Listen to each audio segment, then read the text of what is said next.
सबसे ज़्यादा dangerous stage हमारी लाइफ में या किसी की भी लाइफ में कब आता है और वो कौन सा स्टेज होता है? ना ही वो स्टेज गरीबी होती है, ना ही वो स्टेज फेलियर होता है और ना ही वो स्टेज अनएम्प्लॉयमेंट होता है। सबसे बड़ा डेंजरस स्टेज वो होता है जहाँ पे हमें पता है that we are educated enough, जहाँ पे हमें पता है कि दुनिया कैसे चलती है, जहाँ पे हमारी एजुकेशन हमें इतनी अवेयरनेस दे देती है that how exactly the world works, दुनिया कैसे चलती है, जहाँ हमें एग्जैक्टली पता होता है कि गलत क्या है, सही क्या है, हमें क्या करना चाहिए। But sometimes people don't have the resources, people don't have the money, people don't have network और तो फ्रीडम भी नहीं होती टू मूव फॉरवर्ड और टू मूव बैकवर्ड तो छोड़ो, मूव फॉरवर्ड वाला कोई सीन ही नहीं होता है।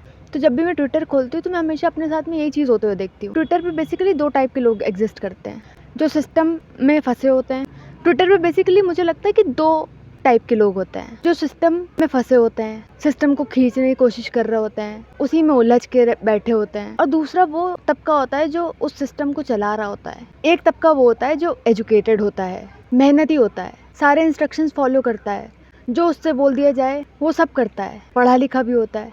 फिर एक दिन वो ट्विटर पे बैठे बैठे उसको रियलाइज़ होता है, रियलिटी यही होती है कि 2 लोग इक्वली एजुकेटेड होते हैं, इक्वली टैलेंटेड होते हैं, इक्वली क्वालिफाइड होते हैं, पर वो कम्प्लीटली डिफरेंट लाइफ जी रहे होते हैं। और ये चीज़ होना बहुत ही ज़्यादा नॉर्मल है। हो सकता है आपके पास में नॉलेज हो, वोकैबुलरी हो, अवेयरनेस हो, आप ये सारे टर्म्स भी समझते हो, जैसे कि नेटवर्किंग, अपॉर्चुनिटी कॉस्ट, कंपाउंडिंग जैसी बातें आप समझते हो। पर जब एक्चुअल अपॉर्चुनिटी आती है, रियल अपॉर्चुनिटी आती है, तब शायद आपके पास में वो बेटर रिसोर्सेज ही ना हो उस चीज़ को ग्रैब करने के लिए। लेट्स से आपको पता है कि ये कोर्स लेने से कोई चीज़ आपके करियर में हेल्प कर सकती है और आपको पता है कि आप वो कोर्स कर सकते हो, आपके लिए इतना डिफिकल्ट भी नहीं है, but you don't have the money to buy it. बहुत बार आपने लोगों को ये बोलते हुए भी सुना होगा कि ट्रैवल करो, ट्रैवल करने से you will explore, you will learn life. Travel करने से आपको ज़िंदगी सीखने को मिलती है, आप नई नई चीज़ें एक्सप्लोर करना सीखते हो। But how are you going to explore and you don't have the money, you don't have the resources. एक ट्रिप अफोर्ड करने के भी अगर पैसे नहीं है आपके पास में। और भी चीज़ें लोग बोलते हैं जैसे कि नेटवर्किंग बनाओ, नेटवर्क बनाओ, लोगों से मिलो, still you don't have the resources, you don't have the connection. आपके लिंक्डइन में, आपके इंस्टाग्राम पे 500 लोग एडेड हैं, इसका मतलब ये बिल्कुल भी नहीं है कि आपके कनेक्शन बहुत अच्छे हैं, आपका नेटवर्क बहुत अच्छा है, क्योंकि at the right time, at the right opportunity कोई हेल्प नहीं करता जल्दी, जब तक आपके बहुत ज़्यादा स्ट्रॉन्गर कनेक्शंस नहीं होते हैं लोगों के साथ में। I just met a friend जहाँ पे they are going with crisis, like crisis with everything and anything. कोई भी साइट खोल के देख लो तो वो क्राइसिस में ही चल रहा है, B it relationship, B it financials, B it health, B it family, कुछ भी, सब कुछ एक तरीके से क्राइसिस में है।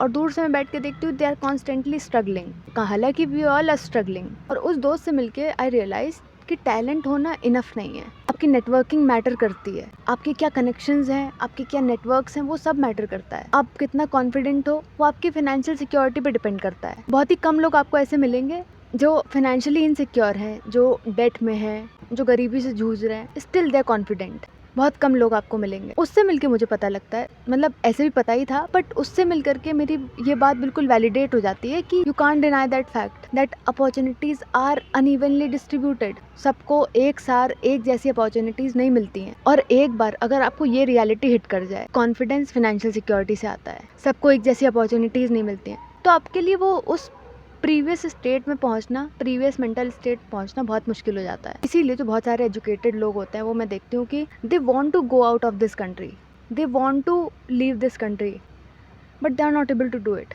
क्योंकि फिनेंशियल्स उनकी सपोर्ट नहीं करते हैं, कभी फैमिली नहीं सपोर्ट करती, they are not able to earn for themselves. उनके पास बहुत सारी फाइनेंशियल रिस्पॉन्सिबिलिटीज़ हैं, फैमिली की रिस्पॉन्सिबिलिटीज़ हैं, दे नो इट, पर वो बाहर नहीं जा पाते हैं। वो शायद हो सकता है कि ऐसा नहीं कि छोड़ के ही जाना है, हो सकता है पढ़ने के लिए जाना हो, but they are not able to do it.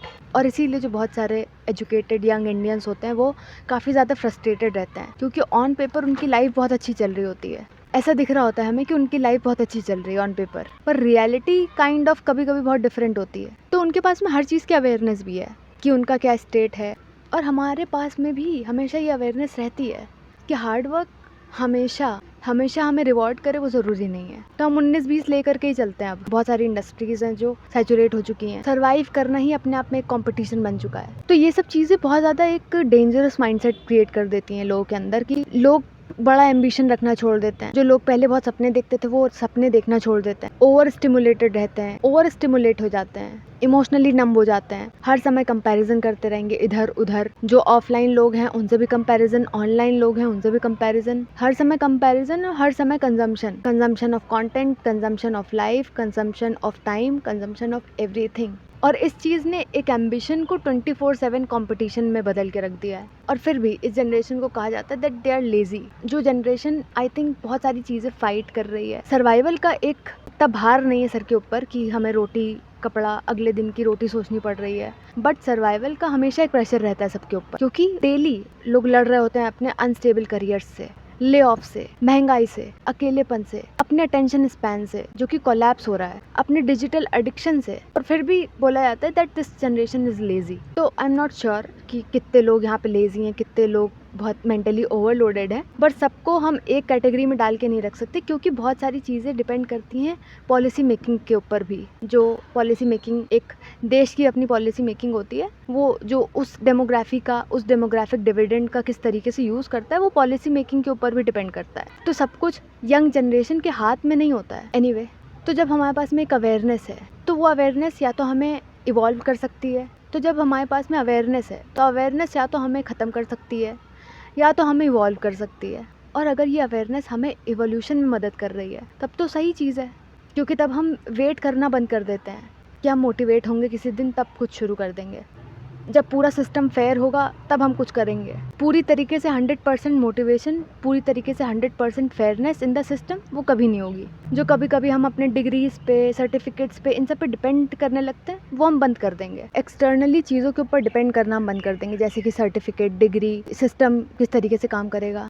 और जब हम ये एक्सपेक्टेशन अपने एक्सटर्नल फैक्टर्स से लगाना छोड़ देते हैं, एक्सटर्नल फैक्टर्स के ऊपर डिपेंड होना छोड़ देते हैं, तब हमारी स्ट्रैटेजीज अपने अंदर अलाइन होने लगती है, अपने आप अलाइन होने लगती है। फिर हम ये सोचने लगते हैं कि हमारे लिए क्या सूटेबल है, क्या स्ट्रैटेजी हमारे लिए काम करेगी, how can I increase my value, कौन सी इंडस्ट्री है जो ग्रो कर रही है, कौन सी स्किल है जिस पे अब हम काम कर सकते हैं। और अगर ये माइंडसेट शिफ्ट आ जाता है तो बहुत सारी चीज़ें अपने आप बदल जाती हैं। तो स्ट्रैटेजी क्या हो सकती है? Consistency, discipline, emotional control, networking, surviving. 1-2 rejections के बाद में हम साइकिल में फंस जाते हैं, रिग्रेट का साइकिल, जेलसी का साइकिल, कंपैरिजन का साइकिल। ये सारे साइकिल सर्वाइव कर पाना, और ये सोचना हमारी कभी कभी गलती होती है कि सारे एफर्ट्स पॉइंटलेस हैं। ऐसा ज़रूरी नहीं होता है कि सारे एफर्ट हमारे पॉइंटलेस हैं, क्योंकि जो रियल बैटल होती है वो होती है, और real battle lack of intelligence, lack of motivation, lack of enthusiasm, ये सब नहीं होता है। रियल बैटल होती है कि मेंटली सर्वाइव करना, मेंटली अलाइव रहना, फेलियर्स के बाद भी मेंटली अलाइव रहना,